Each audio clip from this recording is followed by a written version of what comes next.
Welcome to the InnovaBuzz podcast, where our job is to help you build visibility, professional credibility, and connection with your ideal client by putting the human at the centre of innovative marketing, so you can build and strengthen an engaging, enduring relationship with your ideal clients. I'm Jürgen Strauss from InnovaBiz, and I'm honoured that you're here with me. If you haven't joined our wonderful marketing transformation community yet, go to innovabiz.co and collect your free gift as well. Do subscribe to the show and also leave a review because it helps others find us. Let's get into today's masterclass on this InnovaBuzz podcast.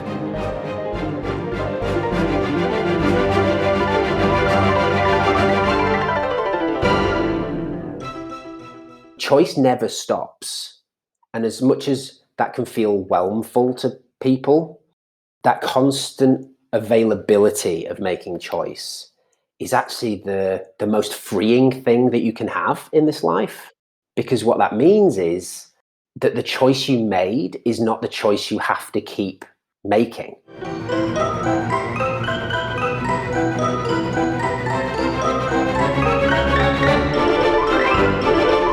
Welcome back. I hope you've had an awesome week so far. If you haven't listened yet to my recent conversations with Arjun Sen of Zen Mango and with serial entrepreneur, author and speaker Pete Martin, then check them out after you've listened to today's conversation, of course. I'm really excited today to have on the InnovaBuzz podcast as my guest Paul Socket, a professional actor, storyteller and voice artist. Paul is a coach, holding space for others to explore the story their physical stuff is telling and how they can claim their space in alignment with their truth. He helps people write bios and copy that they can connect with and are excited to share instead of ticking the boxes, the terminology boxes, and simply getting it out of the way. Paul is a nomad, a writer, and a creator exploring places and ways to invite curiosity and listening to our intuition. In our discussion today, Paul talked to me about how the stuff we collect and store defines the stories we tell about ourselves. We talked about gathering information versus answers and proof of opinion. And we observed that choice is always available. Without further ado, then let's fly into the hive and get the buzz from Paul Socket.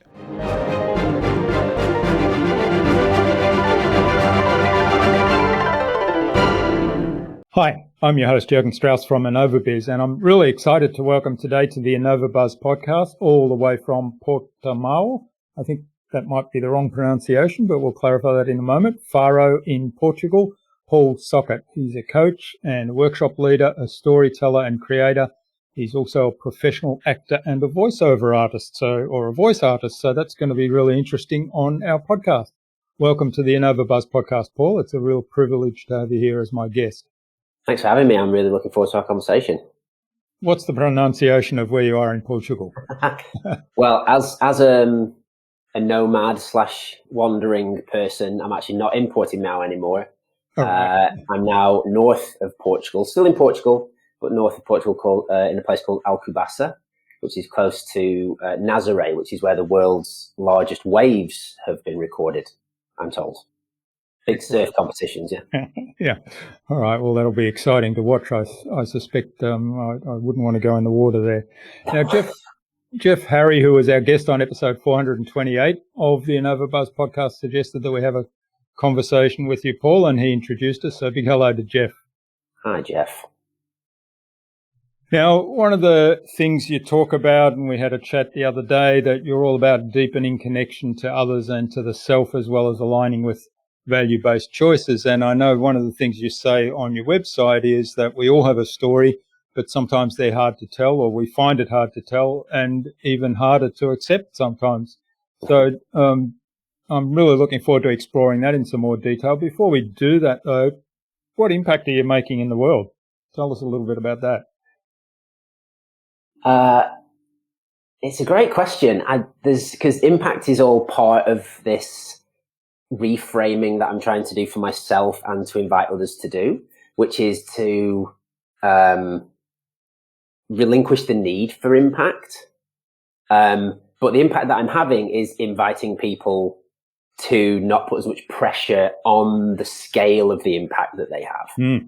Because every person has impact, whatever they do, say, however they show up in the world. There is some ripple that happens as a result of that. But we're told that impact is this global shift, change the world, get into space first, that kind of thing.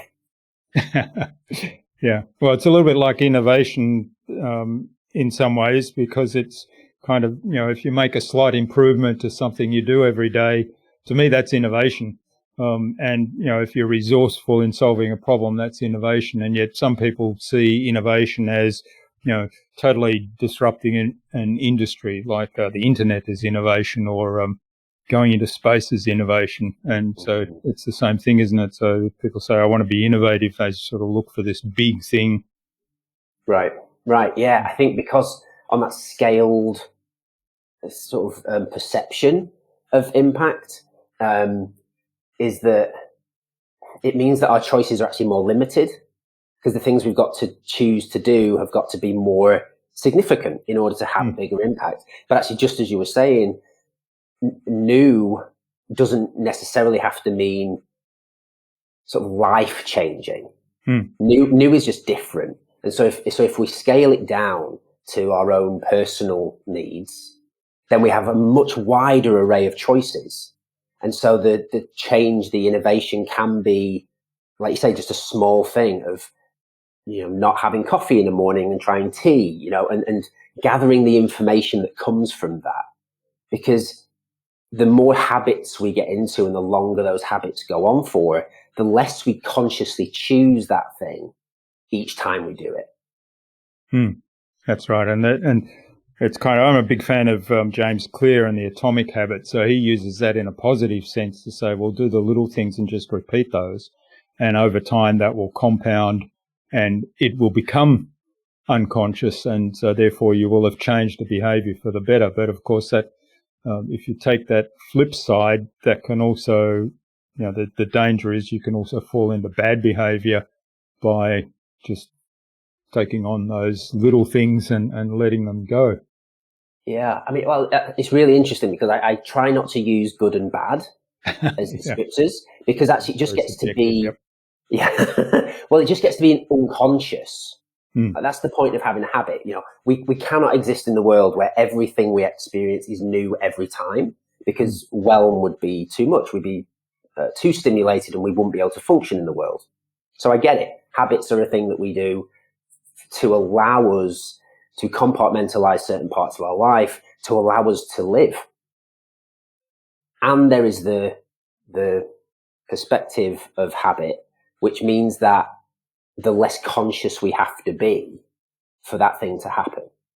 So we aren't necessarily choosing it. We are adopting convenience. We're adopting safety. We're adopting something that we know works. Certainty.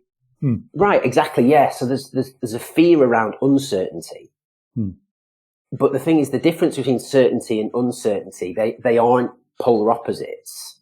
Yeah. You can also be, go on. And also we want variety in many ways too, which is uncertainty. Right. Yes. Yeah. And that's the paradox is this, and this is why I work with people, around their physical stuff, which is tied to their internal stuff.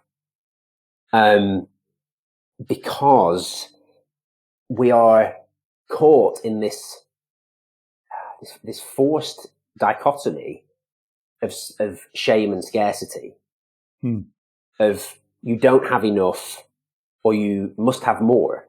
Why don't you have enough? And you don't have enough. And it's terrifying, because it really requires everybody to be in that space in the middle in order to shape people, in order to affect the bottom line. Yeah.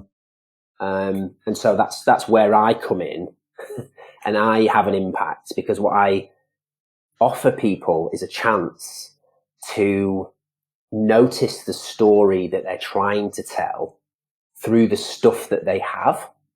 Mm-hmm.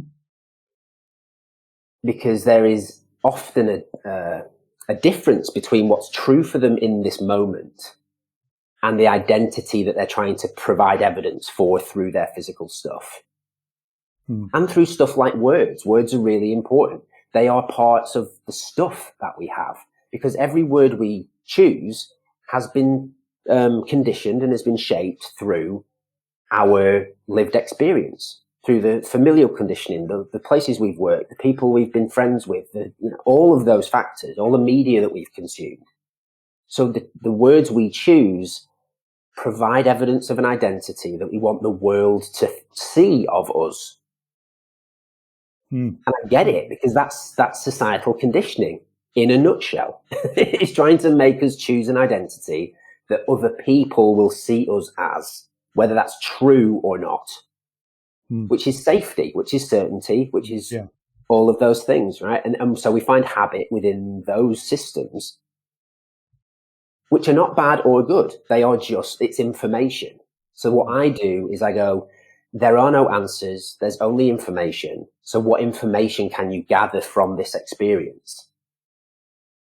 And it really, it's mind blowing to see people's response if they go, wait, what? I don't need the answer. All I need to do is gather information and make a choice in the present. What? And it's amazing, because you see this flower kind of start to open.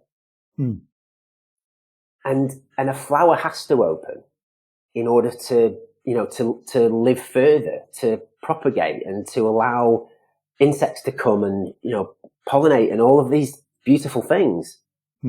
But there is a safety that comes with, I'm a flower. You can tell I'm a tulip without opening.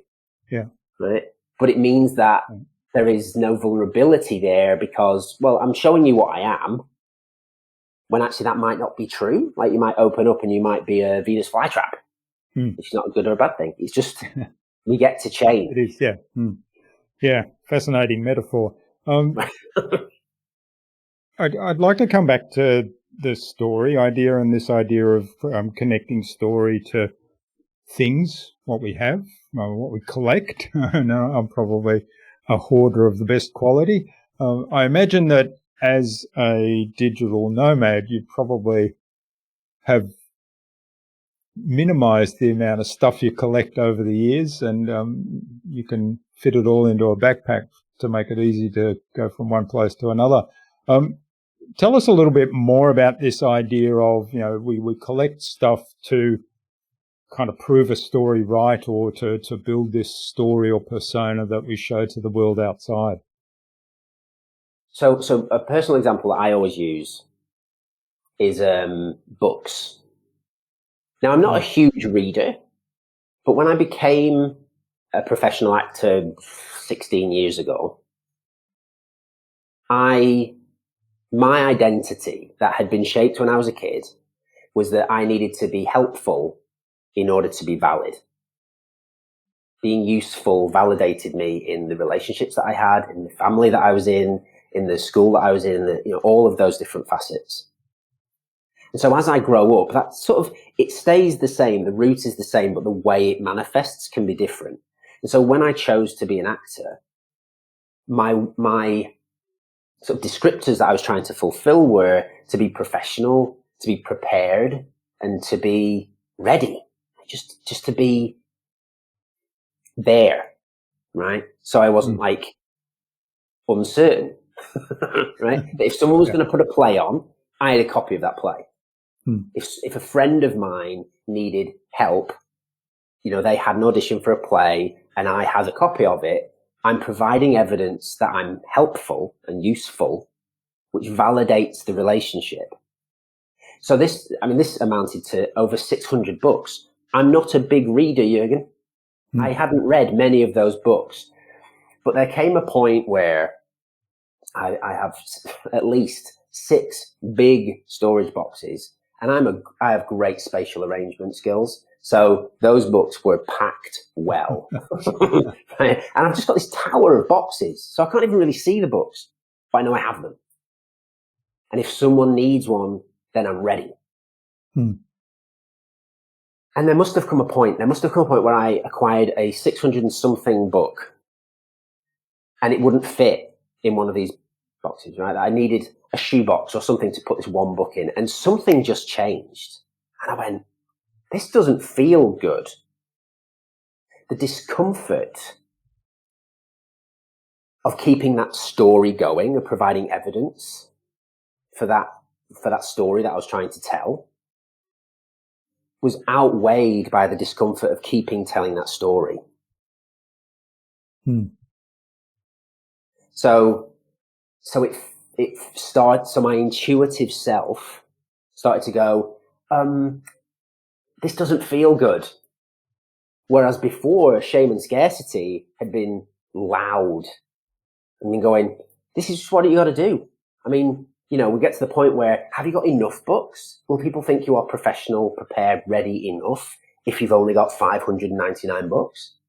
And then there's the other part, the shaming part, which goes, you have acquired 599 books.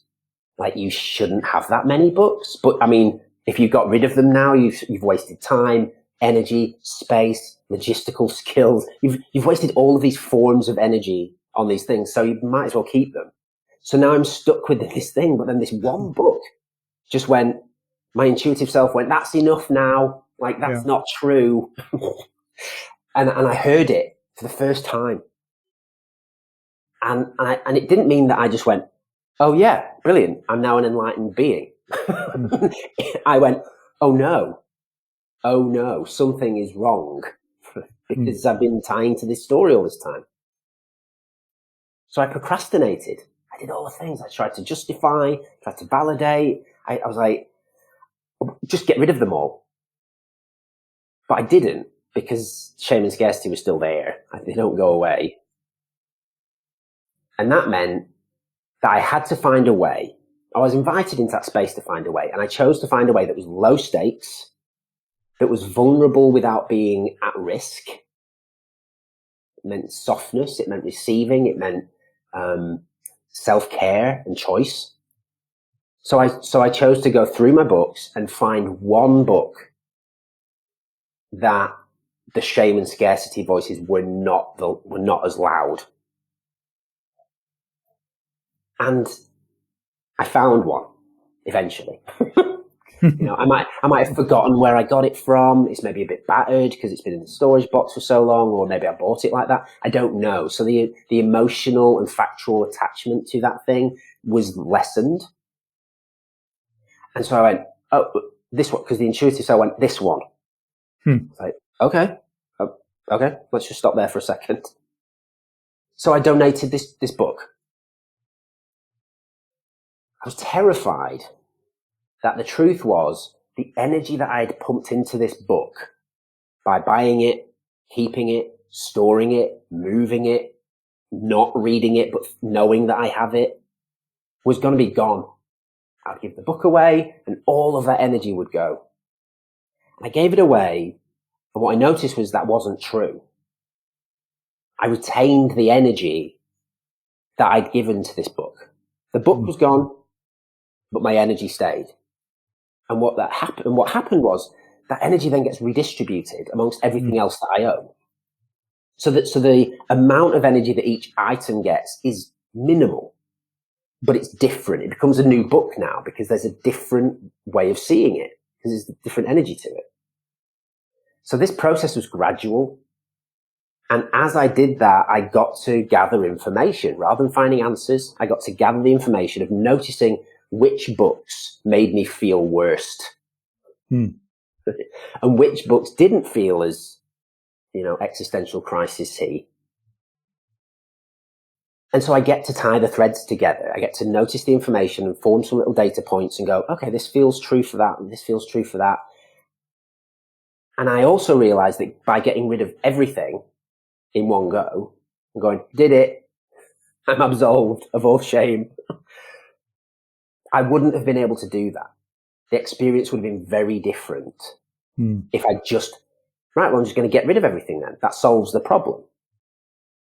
But by realizing that wouldn't be the case, I had to reframe the way I was approaching this, because in my head, the result was have no books left at the end. Like, what you're doing is a really low stakes way of getting rid of every book you own. And I realized that didn't feel good to me, because there were some books that I really wanted to keep. I knew that deep down. My intuitive self went, this book you keep. You love this book for whatever reason. So I was like, oh, well, if I'm adopting the process of finding the low stakes way of just getting rid of everything, then I'm going to feel shame at the end regardless, because I'll have kept 5 books, because my intuitive self went, yeah, this you're vibing with this book still. This book still feels exciting and great, and you love it, and whatever the reasons. So I'm like, oh, so the destination becomes different. The destination almost vanishes. I was like, well, what's the common denominator then? Like, what's the way in which I adopt this process? It has to be choice. That I choose every item that I keep, and I choose every item I don't keep. That way, I stay in the present, and I'm not affected by the past and future whys. The past why is, well, this is why you got it in the first place, and that's important.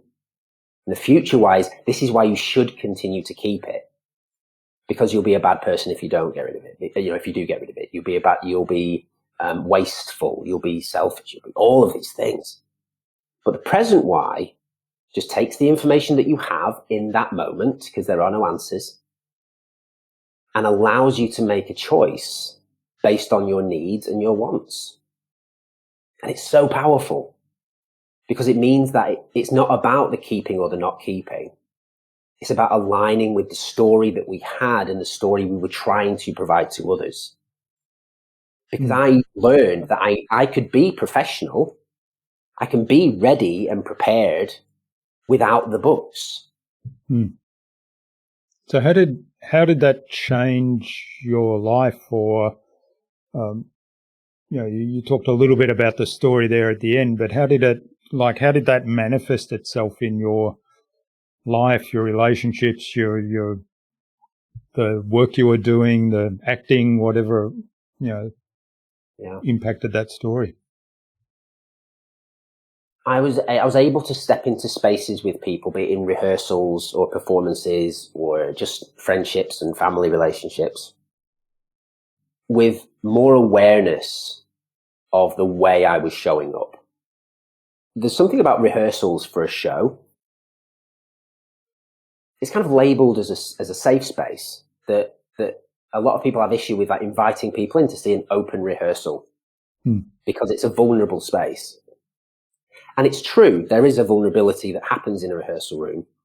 And I'm sure this happens in, meetings and things before going in to do the big presentation. There is a vulnerability that exists because we have to lay claim to things that we care about and our interpretations of character and scenario and interrelations with human beings as well as the characters they're playing.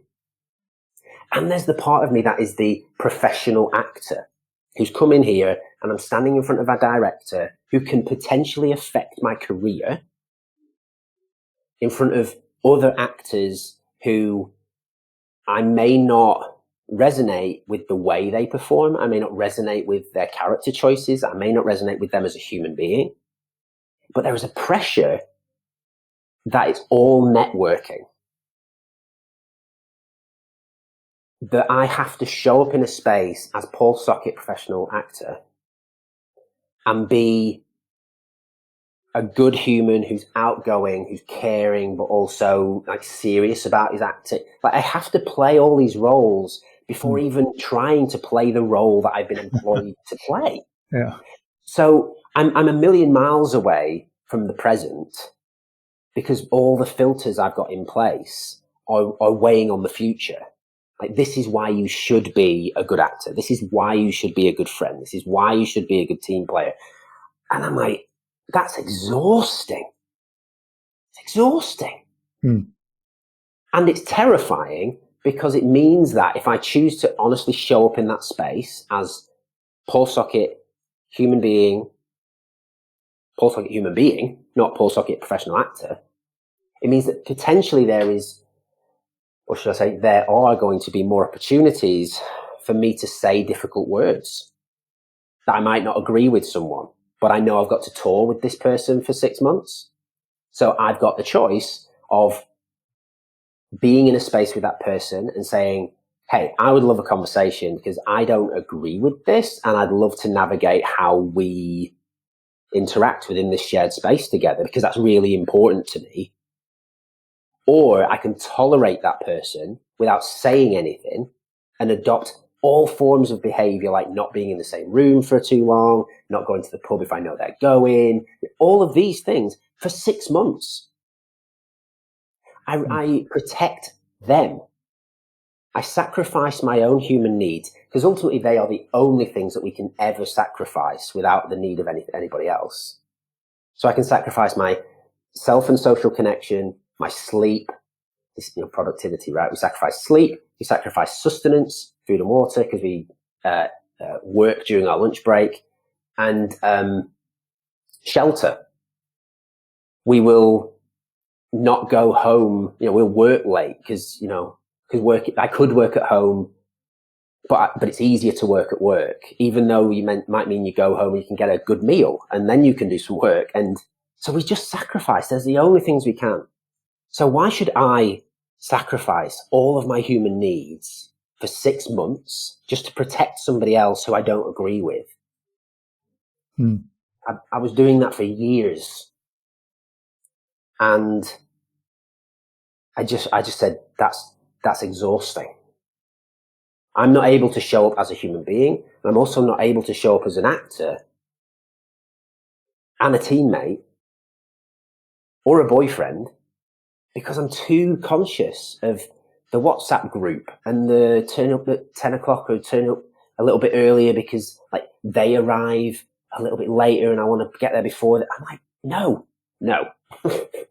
So it changed my life in a big way because it meant that I start to see relationships from an in to out perspective rather than an out to in, where I hope that everyone thinks I'm a nice person.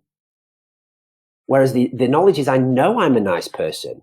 I know I'm a values-led human being who is able to say difficult words with love and care and grace and patience, and I'm curious and I'm interested. But if I adopt the process of trying to protect that person, I instantly sort of negate all of those qualities.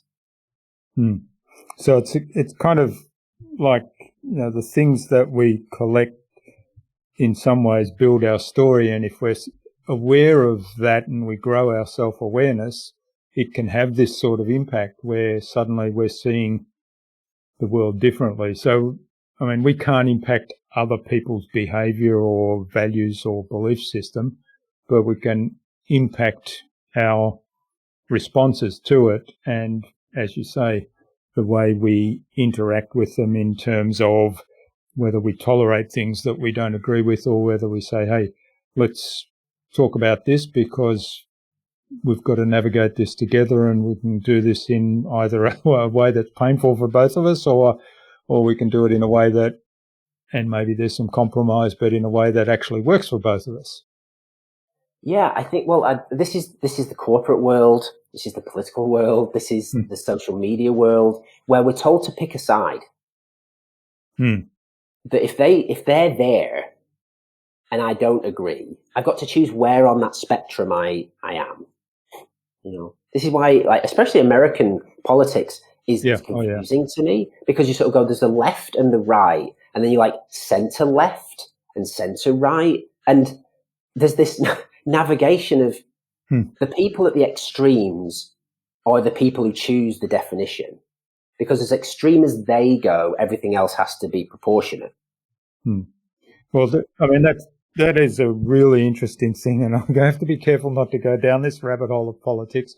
But I will say this one thing that, to me, what I don't understand, and it seems to be getting more and more. You talked about this polarization. You've got sort of the extreme right, the extreme left, even less than that, where you've got the moderate right, the moderate left, as they call them. So the thing that really puzzles me is that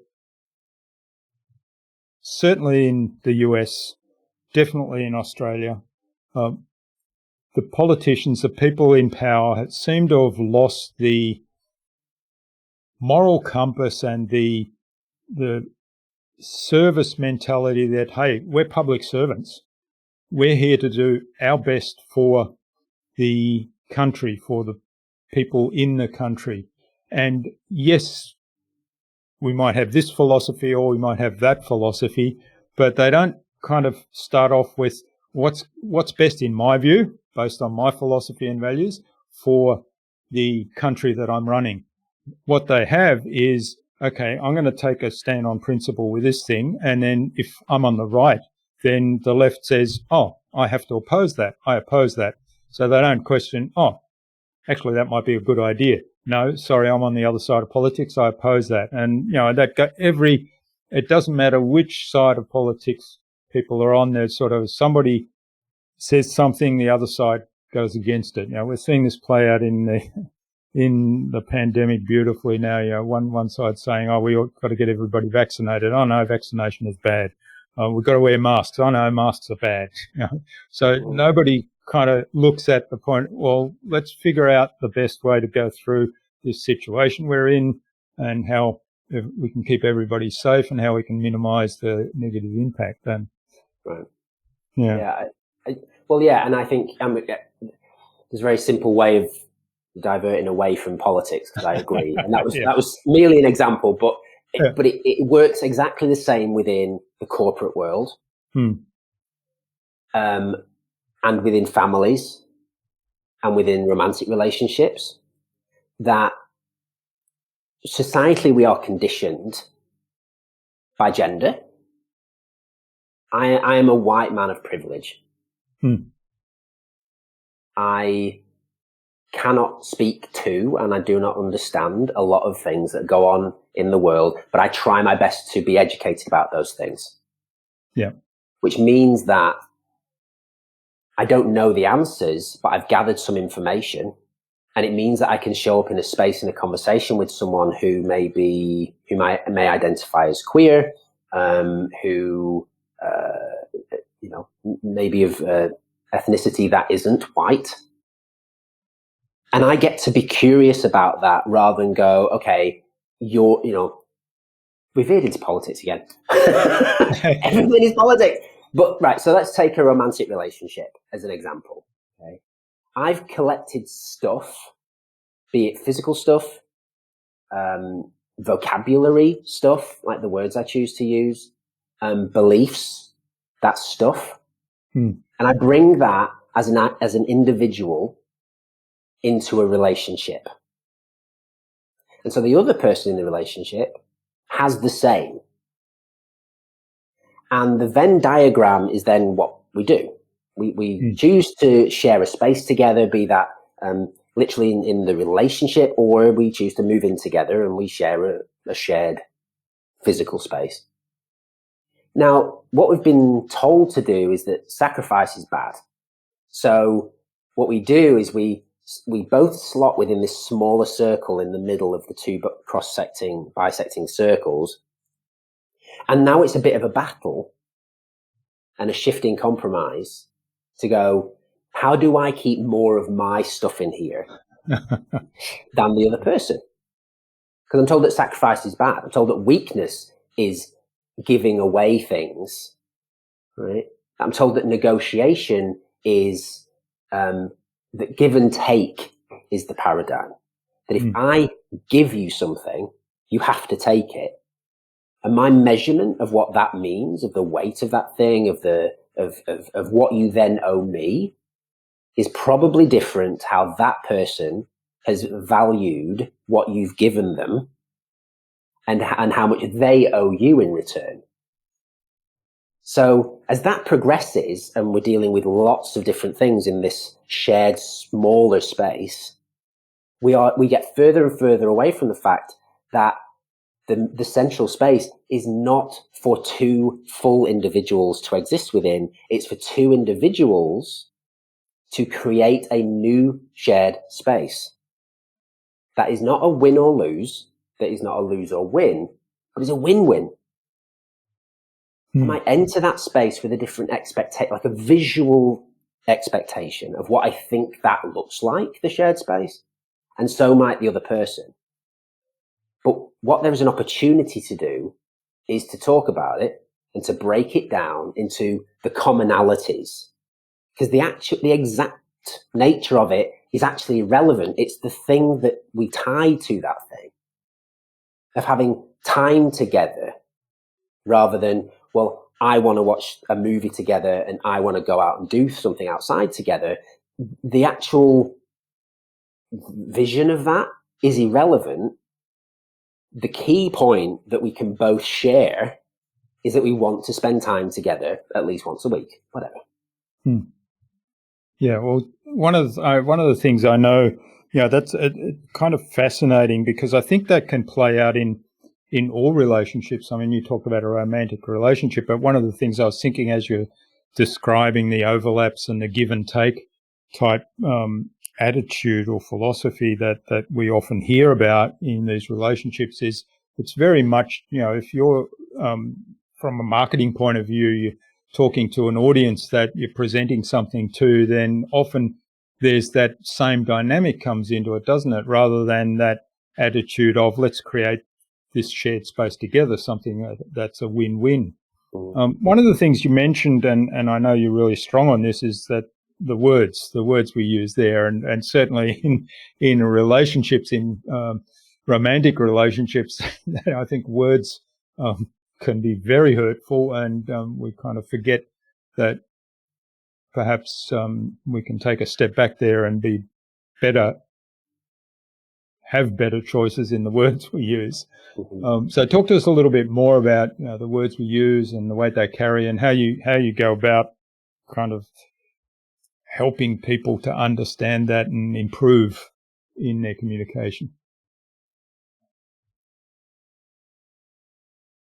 Yeah, words are key, because we used to communicate with paintings and gesture, and then words were developed. Okay, fine. But everyone has a different definition of every word that exists based on their lived experience.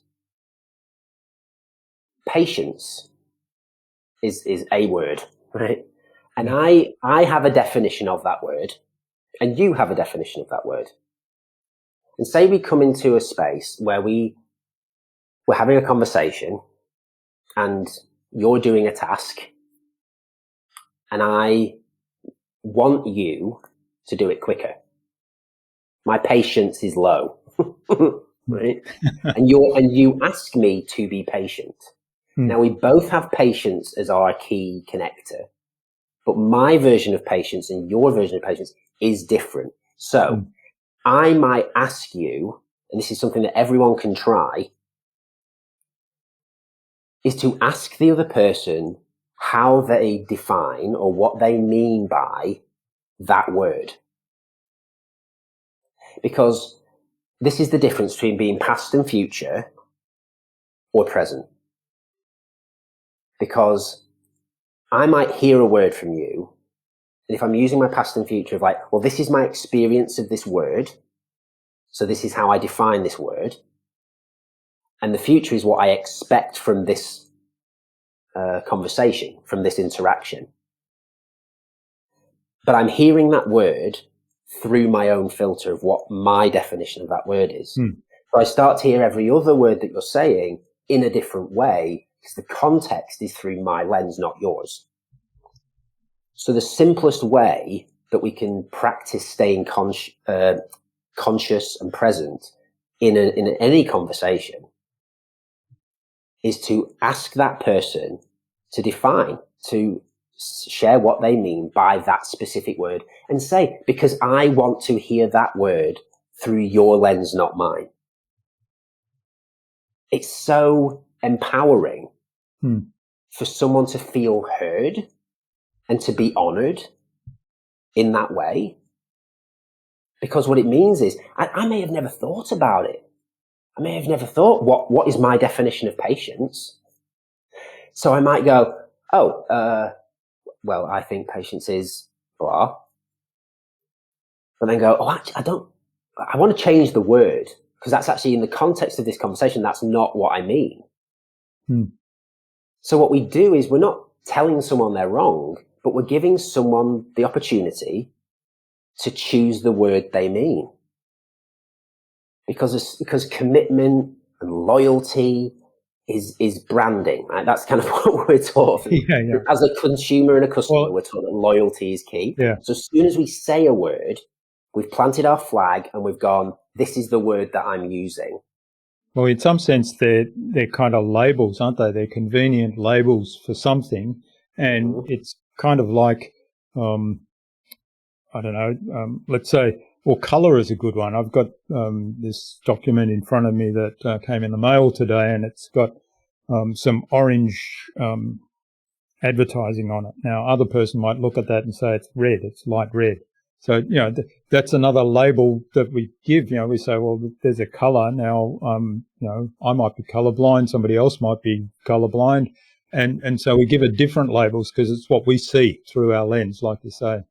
Right. So they're just, in some ways, if we can kind of recognise that they're labels, because I know, and I've been in conversations like this where, it gets a little bit heated and but you said, right. That's not what I meant. Right. Yeah. Yeah. Evidence. Gather answers, not information. By gathering an answer and evidence, by going, but you said, what we're preventing someone from doing is from making a new choice. Because they may genuinely mean, I didn't mean that. But rom-com films have shaped us to believe that someone saying, I didn't mean that, is either someone trying to get out of something or trying to, at worst, gaslight someone that they are wrong. So we're instantly in the place of right and wrong, and we're at either end and we're trying to defend each side. Whereas there is no such thing as right and wrong. I'm going to put that out there. There's no such thing as right and wrong. Because everyone's valuation system, everyone's way of working that out is different. So it can't exist. Yeah. And it's just my interpretation. We talked about polar opposites before. I mean, there's a continuum of, right and wrong is probably like good and bad. They're words that are pretty meaningless, really.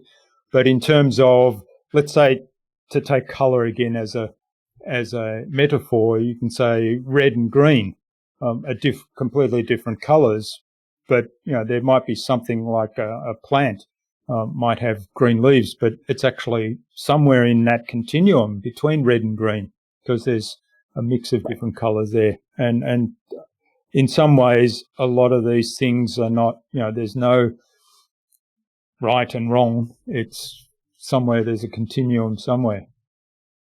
Yeah, it's a very vulnerable space to allow for new information to change our mind. Because we might have a leaf that is green and red. And if I've chosen that it's more green than red, and you've chosen that it's more red than green,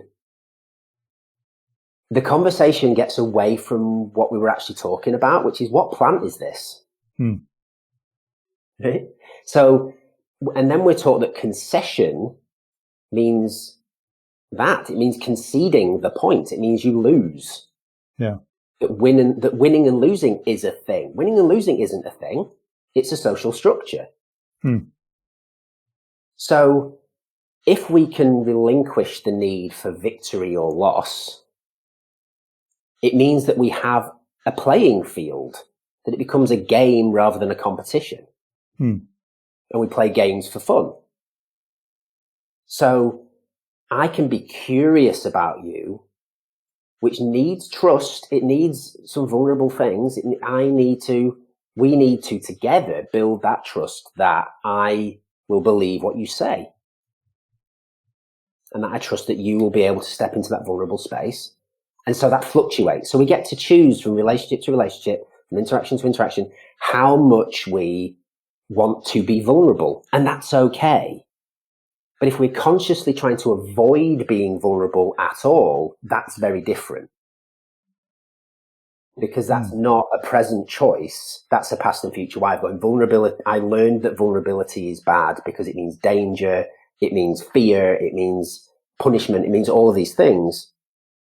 And the future is like, well, you should never be vulnerable because that way you have more chance of succeeding. You have blah, blah, blah, blah, et cetera, et cetera. But to step into that space and go, I'm going to practice vulnerability from where my energy sits, from where my emotions sit in this moment, with the person that I'm with, taking factual context into consideration is where engaged, honest conversation happens. And it's a beautiful place to be in. And some people aren't there yet. Some people aren't able to do that. And that's okay. Because if you're listening to this and you go, that's impossible. Like, he's lying. If all of these feelings come up and all of these stories come up, it's okay. Like, you're doing exactly what you've been conditioned to do from day dot. Right? So the revolutionary act is to say, I want to make a choice. It's huge. And it's such a beautiful thing to see people engage with. And I think there's a shift in mindset that comes with that, isn't there? Because we always have a choice and we always have control over the choice. I have control over the choice I make.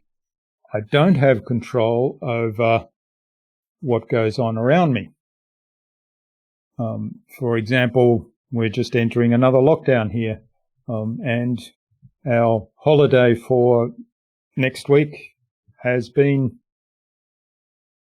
get cancelled, and this is the second time this same holiday got cancelled through that thing. Now, some people might then say, I mean, I've had a moment of regret today again and thinking, oh, not again. But then, I step out of that and I say, well, there's nothing I can do about that because it's outside of my control. But what I can do is say, okay, my choice, what are my choices now? How can I deal with this? And of course that involves my wife, because it was supposed to be our 40th wedding anniversary. That of course has gone and passed a while ago. So there's two of us involved. So obviously we are having conversations now, but, and whilst we do, slag off on people that we feel are responsible for this, we are also saying, okay, what are our choices now? What do we do? Yeah. So, it's kind of empowering when you change your approach to say, well, yes, I'm sad that that's happened, but I can't do anything about that. I can do something about my choice. Right. That's the only thing you ever have agency over. Regardless of whatever is happening, you only ever have choice. That you never, we can choose to relinquish that. But even in that, a boss might tell us to do something, and rather than have that conversation, we do it. We're still making a choice of how we feel about it. Yeah. We're still making a choice of what we say in our heads about that thing. We're still making a choice of who we're going to call after work to rant and rave about it. Right? So choice never stops. And as much as that can feel whelmful to people, that constant availability of making choice is actually the most freeing thing that you can have in this life. Because what that means is that the choice you made is not the choice you have to keep making. That the word you said, you get to say, I'm choosing a different word. And even just using that word more, like in that context, I didn't say I'm going to make a new decision. Yeah. Because actually I don't use the word decision. I use the word choice. That's another conversation. But, but I'm choosing another word rather than I didn't mean that. Right? It's something we can practice that's really low stakes. It might weird some people out because that's not normally how people will convey that, but that doesn't matter. Because it's all about the internal choice. It's all about the in to out energy rather than the I need to appease or please or support this person. It does sound a lot different because, if you say to me, well, if I get defensive about something you've said and you then say to me, that's not what I meant, it's almost that feels like you're saying, well, I mean, the next logical comment, and this is what it feels like, is you misunderstood me. Right. So put it back on the other person. You didn't understand what I meant. And if you say, oh, okay, let me choose a different way to say that. That feels so much softer, and it's pointing back at you. It's not then pointing at me. Right. Yeah. Blame. Right. Because it's all about who's at fault, who wins, who loses. Yeah. So if we remove that blame, this is why I said it requires trust. Because I can practice. I am not responsible. Here's a key thing that I tend to come back to, which is I'm not responsible for the reactions of others. It's really important to me. That doesn't mean I get to be a sociopath. That doesn't mean I get to be selfish. It doesn't mean I get to do that, be cruel.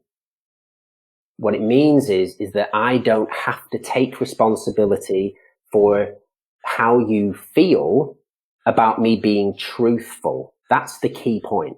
If I'm sharing my truth, then it's not coming from a place of affectation. It's not coming from a place of manipulation. It's not coming from any of these insidious methods that we can use to affect someone's choice, words, feelings, actions, or any of those things.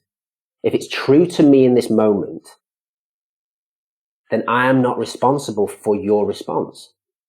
Because if it brings up something for you, it's okay. You didn't lose at feelings. This is what I think we feel that we've lost the feelings game because we feel sad and vulnerable and fearful and all of these things. They're not bad feelings. They're really intuitive. It comes back to that idea of choice, doesn't it? You're not responsible for my choices. But at the same time, I think, one of the things I have adopted over the last 10 or so years is that my communication, the way that's received by another person, is actually my responsibility. Their reaction is not my responsibility, but how they receive it is my responsibility. So if, and I'm doing air quotes here, if they misunderstand me, that's on me. I think that's where the transition is. I think that's where the line is that can get a bit blurry. Because if we build that trustful relationship, I get to trust that person will acknowledge that they're not too sure about it. We can sense when someone's on the fence of understanding or not understanding. Like we can see it, we can feel it. We're empathetic. We can do that. But we have to trust that person will go, that doesn't feel clear to me. Can you say it another way or can you be clearer? And then we get the choice of either using different words or, shaping that sentence and still in alignment with our feelings, right? Because we're being given an invitation to be honest or we're being given an invitation to tailor our words to help that person get it, to understand it, to come along with us on that. And that's where it gets a bit icky. That's where it gets a bit kind of confusing because we're being generous, we're being kind, and we're saying kind of what we meant. So, that's where it gets a bit blurry. Yeah, I guess, well, there's some differences there in terms of, it's not that, okay, I want to be kind here, I don't want to hurt your feelings. It's about, here's the message I want to convey. This is how I understand the message. If by your reaction I'm seeing that I don't think I conveyed the message in a way that I mean it, so then I've got to take responsibility for the communication. That doesn't mean to say that I want to be kinder because your response was angry or sad or whatever. That means I want to make the communication such that whatever value I wanted to add to you through that communication, I can actually achieve that. And that may be that I have to tell you, hey, here's something I don't like about you. Right. But yeah. I'm doing that from the point of view, and we're talking relationships here, so I'm doing that from the point of view of I want to add value. Yeah. To you and to the relationship. I don't know, does that make sense? Yeah, and I think that value is a really key word as well, because I think value societally, again, this is down to definitions and understanding, right, is that value is a very key corporatized word. Yeah. Like it's tied to return on investment. It's tied to relationships and networking and all of this thing that leads to like a future result or a validation of doing something or not doing something. So value might work for you as that wording to, it being in an interaction with somebody else. I would use honoring. Yeah. Yeah. I agree with you. I think honoring is probably a better word. And one I use quite often is also serving. Yeah. Again, that's a really interesting one. That's a tricky one too. Being of service. Exactly. Yeah. Rather than serving. So as opposed to, I'll bring you something to serve you. Right. So this is where if I'm making assumptions about what that person or that company or that potential customer needs and wants, then I'm not being of service. I'm providing a service. So what I'm doing is I'm shaping the space for something to exist where that might not be what the person needs or wants, but I'm using their cues, I'm using their feedback on surveys, I'm using their facial expressions, I'm using all of these factors, using my filter of what I think those muscle twitches in their face mean as something that I think they need. So there's a difference. So in the coaching world, and I'm relatively new to the coaching world, but my girlfriend is, she's been a coach for a long, long time. And what I've witnessed is that there are people who are coaches, who are people whose desire is to be of service through holding space for people to explore whatever they need to explore. And there are people who call themselves coaches who are people who create products. The 7 steps to success, the get 1,000 people in your networking funnel, in your email list, in your XYZ. When I see those, I don't see someone who's a coach. I see someone who is a salesperson. And there's no right or wrong. There's no good, bad about that. I mean, I have thoughts and opinions, but it's when it's framed within the language of wanting to be of service is where my intuitive self starts to go, I don't feel good. I feel like there is I don't believe that this person who's created this thing has lived this experience, has lived this, like I've created my streamlining system based on a circular economy because those are things I really love and I'm passionate about. And I've experienced this process and found this way of doing it. And there are people creating the 7 steps, the 10 steps, the 16 steps, the, lose 20 pounds in 3 days type thing. I'm like, I don't believe that you have lived that. Yeah. And there's a big difference between people showing up in the space who are using their lived experience to allow them to be of service. And there are those who are trying to tailor the experience of other people through the thing they've created. So things like, the hierarchical system of a corporate world, there are relationships that you kind of are expected to forge with certain people by saying certain things, by helping in certain ways. That in itself is sales. People come into a middle management position or an entry level position, and there is an element of sales to it, which means that I have to interpret what I think you need or you want in order for me to be of value to you moving forward. That you will have my loyalty, that you can understand my brand. It starts with the individual. Brand starts with the individual, because the words that are used in those huge billion-dollar contexts have filtered down. That's the vocabulary that is used. And there is a societal, cultural understanding of what those words mean, which is what makes interviews weird to me. Because I just imagine someone at the desk with a tick box of going, hardworking, empty box, determined, empty box, team player, empty box. And if they come in, it's like a little bingo thing. It's like, well, why should we give you this job? I'm hardworking, I'm determined, I'm passionate, I'm a team player, bing, bing, bing, bing, bing. We all understand the words. So if we all know what these words mean in the context of this thing, it makes them valueless. Because it's not said with intention. It's not said with, this is who I am. Yeah. I can tell the difference between someone who says, I'm passionate about crochet, and someone who goes into an interview space and goes, well, I'm passionate and there's a big difference.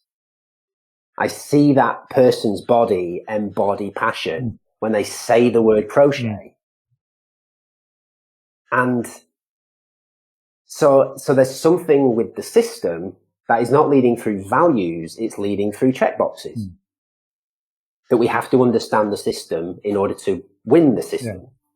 Well, I mean, there's a whole conversation we could go through in terms of hiring, and I certainly have a different way of doing that. But I've just looked at the clock here. I haven't been watching it, and we've been going quite a while, and time flies when you're having fun. But this has been absolutely fascinating conversation, Paul, and I think there's lots of value there and lots of things that we can apply in entrepreneurship and business and in any relationship. And after all, making marketing human is all about relationships. So it's a good point now to move on to the buzz, which is our innovation round, and it's 5 questions to hopefully give our listeners something to take away and take action on today. So hopefully you'll give us some real snappy answers, and we'll push through it.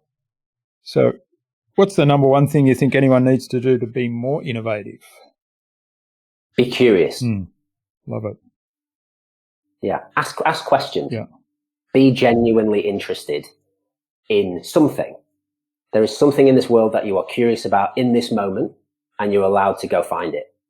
Yeah, I love that. And, it comes back to what you were saying earlier about, you don't need the answer right now, but if you've got that curiosity and genuine interest, that's important, I think. So that's certainly, and then connecting the dots from there. Right. What's the best thing you've done to develop new ideas? Well, I don't know if you're going to ask me my favorite resource, but it's tied in with my favorite resource. Yeah, that's the next question. You've been studying the script. Pad and paper. Getting super basic. Because there's something different about like typing on a device and something about holding a pencil. It's a tiny pencil. I've sharpened it to the end of its life. And piece of paper where nobody's going to see it. Nobody needs to see it. You can rub it out. You can change your mind. It's a really low stakes way of being vulnerable by writing down words that you never thought you'd say or even think, with the opportunity to rub it out, not through shame, but maybe because it brings another thought through and you want space for that. So you get to choose which words you erase, what you write down, whether you turn it over, how you use that space. It really allows for creativity amongst curiosity at the same time. Yeah, I love it. I'm probably one of the most technical fans of technology, and I love getting everything onto the computer, and because then it doesn't take up physical space. But I do have this is one of my favorite pencils. It's a what is it? A cross pencil, and so I use that. But I've also got these things in my little NovaBiz mug. They're a set of Lamy fountain pens, and I love it. All different colours. So I like writing in fountain pen on paper with colours, and that is a totally different feeling than, like you say, than typing on paper. And if I'm sitting down thinking or just writing out some content ideas, I often start there. Right. Yeah, because, I mean, you were talking about colours before. We attach feelings to colour. So, yeah, I mean, the paper is the core thing, and then just get whatever implements you want to write with. Yeah, multiple colours, pencil crayons, fountain pens. I love a fountain pen. Yeah, I love that idea. And you get to choose. Again, it's about practicing low stakes ways of making conscious choice. And in that moment, if you choose the green pen or the blue pen, doesn't matter, but it does matter because you get to make that choice and feel what that feels like to have agency. Yeah, fantastic.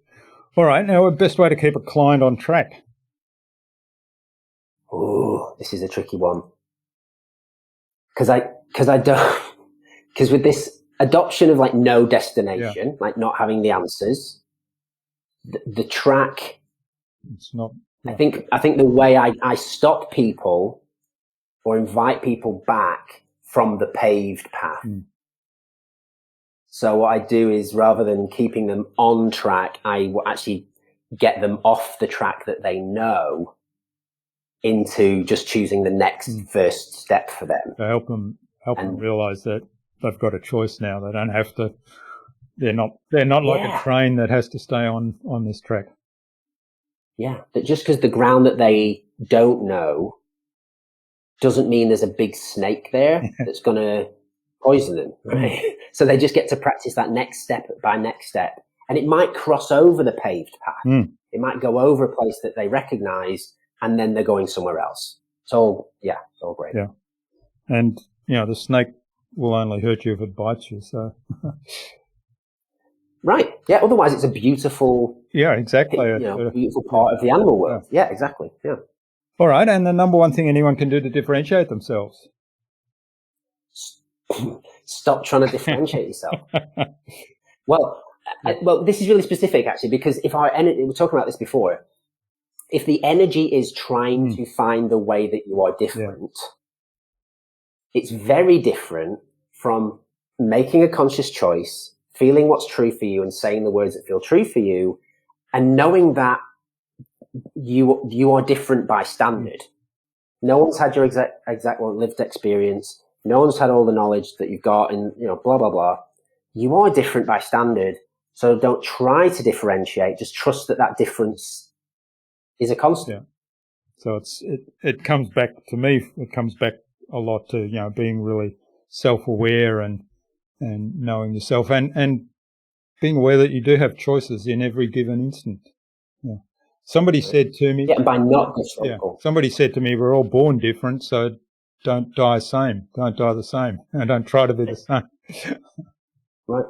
Yeah, and because everyone else is trying to differentiate themselves, if you aren't trying, you are differentiating yourself by not differentiating yourself. So it'll work. Love it. Great. All right. Well, thanks, Paul. This has been fabulous. We've gone on for quite some time now. Where can people find out more about your work, what you do, and maybe even reach out and get in touch to say thanks for what you've shared? My website is paulsocket.com. That's socket with 2 T's.com.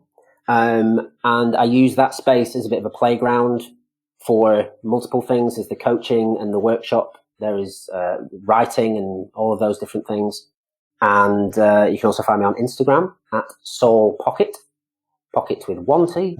And it was a bit of a game years ago, and I've just kept it because I like it. And those are the main places you can find me. Okay, and we'll have those links in the show notes for people to click through on. Right. Now, do you have some parting advice for our listener today? you're enough as you are. I love it. Yeah. In this moment, you are everything you need, and you always have a choice. Yeah, I love it. All right. Well, finally, who else should I get on this show and why? I think Jeff mentioned Angie Cole. She's a powerful coach and sage, and a coach, and she's got content around money, value, and worth, which is really powerful. Who else? I mean, the thing is, Jeff Harry kind of mentions all the names. He's just master connected. I'm like, oh, and there's Lauren. Oh, yeah, no, he's mentioned that. Yeah. Well, I have had a conversation with Lauren Yee, so we're going to bring her on the show soon. I'm not sure that we've already contacted Angie, but we certainly will. Mm-hmm. Yeah. My mind's gone blank. I'm now... That was the one question I didn't prepare for. And I can always reach out and let you know later. Sure, yeah. Well, happy to take on further suggestions later anyway. Great.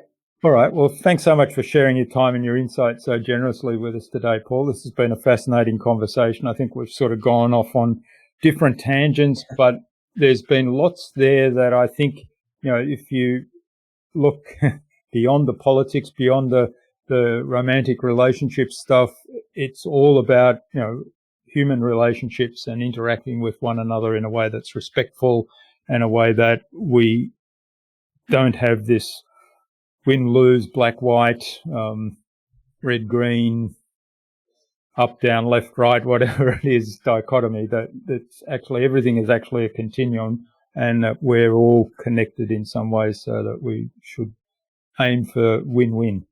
Yeah, I love it. Yes, absolutely. Thanks for that, and all the best for the future. Let's stay in touch. Thanks, Jürgen. Thanks for the conversation.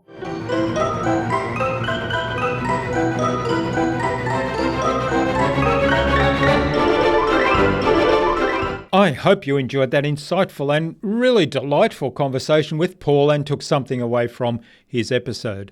I think the core of all the messages in this episode was be human, be yourself, be curious and genuinely interested in other people and what's going on around us. I'd love to know what you took away from Paul's episode.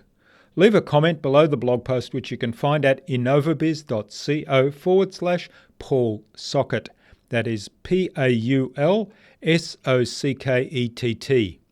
All lowercase, all one word, innovabiz.co/Paul Socket. You'll also find contact information there for getting in touch with Paul, as well as links to his website, his social media pages, and the other resources we spoke about in our conversation today. If you liked this episode, then please share it with a couple of other people that it might help. Tag me in on that share and I'll reach out to you with a special thank you gift for sharing this and helping other people. Paul suggested that we have a conversation with business coach Angie Cole of Untaming the Wild on a future InnovaBuzz podcast episode. So Angie, keep an eye on your inbox for an invitation from us to the InnovaBuzz podcast courtesy of Paul Socket. Tune in again to the next episodes of the InnovaBuzz podcast, where we've got yet more fantastic guests lined up, including Jerome Courtauld from Sales Flair and Trey Taylor, author of A CEO Does Only 3 Things. Thanks for listening to this episode. Make sure you subscribe to the show to be reminded of new episodes. It's free to subscribe. Leave a review if you like. Even if you don't like me, I'm okay with that. I'm asking you to leave a review because it helps other people find this show. Go to innovabiz.co to join our marketing transformation community and access a free gift my team and I made for you. It's the Marketing Master Mini Class.